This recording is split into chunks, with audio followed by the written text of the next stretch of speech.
Chapter 11 का question number 22 जो कि आरबीएससी सप्लीमेंट्री 2023 और 2017 में पूछा गया है भाई। क्या है देखो question, right a formula for heat produce in joules law of heating. ठीक है, अब देखो भाई जूल्स लॉ ऑफ हीटिंग क्या होता है कि जब किसी वायर में कंडक्टर में इलेक्ट्रिसिटी पास कराई जाती है तो वो क्या प्रोड्यूस करता है, हीट प्रोड्यूस करता है। अब हीट प्रोड्यूस करने का जो फॉर्मूला है वो क्या होता है, देखो H इज इक्वल टू होता है P इंटू में T, जहां पे P क्या है भाई, इलेक्ट्रिक पावर। P का मतलब होता है electric power, the rate of doing work. Rate of doing work का मतलब हो गया W अपॉन T, इसका फॉर्मूला हो गया। तो ये इसकी ऐसा यूनिट क्या हो जाती है, जूल पर सेकेंड, यानी कि एक सेकंड में कितना जूल वर्क किया। अब देखो जितना वर्क करेगा उतनी ही क्या प्रोड्यूस करेगा, हीट प्रोड्यूस करेगा, क्योंकि एनर्जी और वर्क दोनों क्या होते हैं, सेम होते हैं। तो जितना जूल वर्क करेगा उतना ही जूल हीट क्या करेगा, प्रोड्यूस करेगा।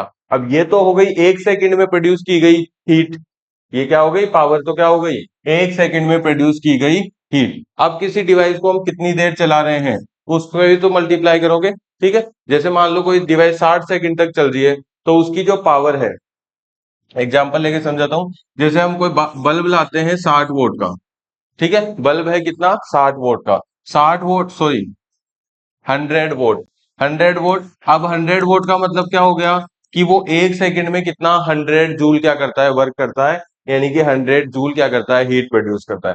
अब इसको मैं अगर 60 सेकंड तक, 1 मिनट तक चलाता हूं तो ये टोटल एनर्जी जो है वो कितनी प्रोड्यूस करेगा, 6000 जूल प्रोड्यूस करेगा। तो इस तरीके से इसका फॉर्मूला बनता है क्या, P into T.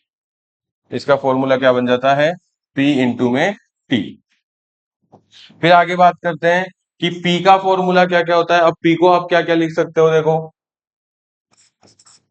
P is equal to होता है किसके, वी आई के। P इज इक्वल टू किसके होता है, वी आई के। तो P की जगह आप क्या लिख सकते हो यहाँ पे, वी आई, और मल्टीप्लाई में क्या रह जाएगा, T रह जाएगा। ठीक है, फिर इसके बाद में अगर मैं बात करूं ओम्स लॉ, ओम्स लॉ के हिसाब से आप V की जगह क्या लिख सकते हो बताओ, आई आर लिख सकते हो। ये कौन सा है, ओम्स लॉ।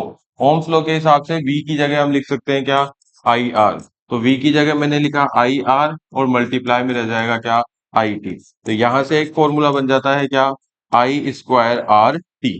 ठीक है, आई से आई मल्टीप्लाई हुआ तो आई स्क्वायर आर टी बन गया।